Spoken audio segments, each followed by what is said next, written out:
इयत्ता दुसरी विषय मराठी कविता दुसरी पाऊस संपूर्ण स्वाध्याय. चला या व्हिडिओला सुरुवात करूया. प्रश्न पहिला उत्तरे लिही. मुलांनी बोट कोठे सोडली? उत्तर मुलांनी बोट पाण्यात सोडली.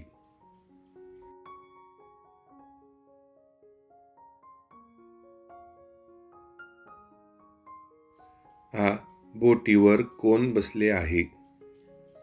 उत्तर बोटीवर बेडूक बसले आहे.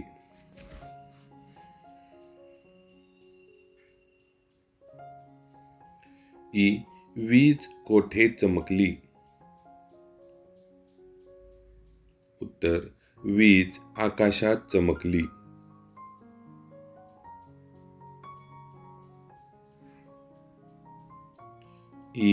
कवितेतील तुला आवडलेली ओळ पाहून लिही. उत्तर पाऊस आला धो धो. या ठिकाणी तुम्हाला जी ओळ आवडते ती ओळ तुम्ही लिहू शकता.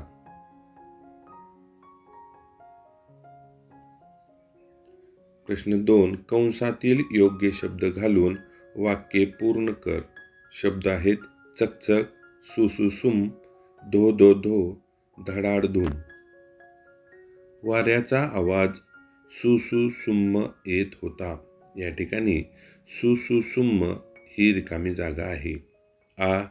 आबाळ धडाडधूम वाजले. धडाडधूम ही रिकामी जागा आहे. आकाशात चकचक चक वीज चमकली.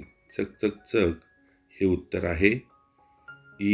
पाऊस धो धो धो आला.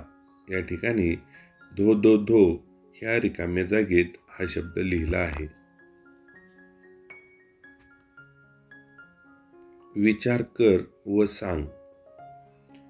प्रश्न पहिला कवितेत आलेले कोणते आवाज तुला आवडले? उत्तर मला धो धो पावसाचा आणि चकचक विजेचा हे आवाज आवडले.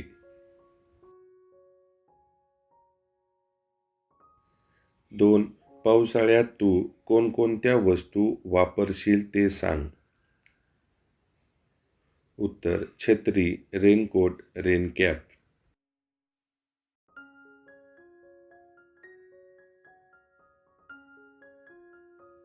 पाऊस पडल्यावर तुमच्या आजूबाजूला कोणकोणते बदल होतात?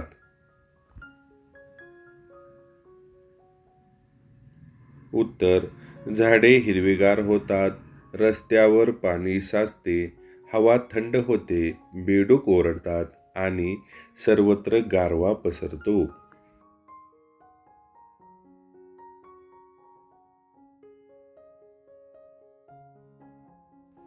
खेळूया शब्दांशी.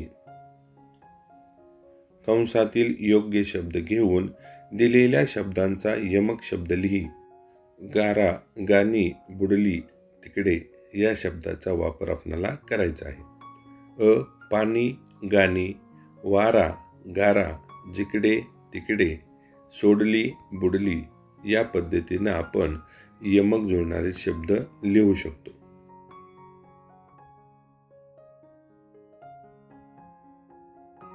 शोध घेऊया. परिसरात जाऊन निरीक्षण कर.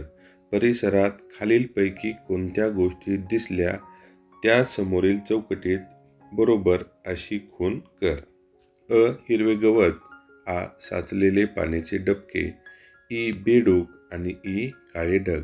परिसरात आपणाला या सर्व गोष्टी दिसतात. या सर्व गोष्टी बरोबर आहेत. हिरवेगार गवत दिसते. त्यानंतर साचलेले पाण्याचे डबके देखील आपणाला परिसरात गेल्यावर दिसते, म्हणून त्याला ही टीक अशी खूण करायची आहे. त्यानंतर बेडूक ही परिसरात राहतो, म्हणून बेडूक या शब्दासमोर देखील बरोबर अशी खूण करू. त्यानंतर काळे ढग देखील आपणाला परिसरात गेल्यावर दिसतात, म्हणून त्याला देखील आपण टीक अशी खूण करू.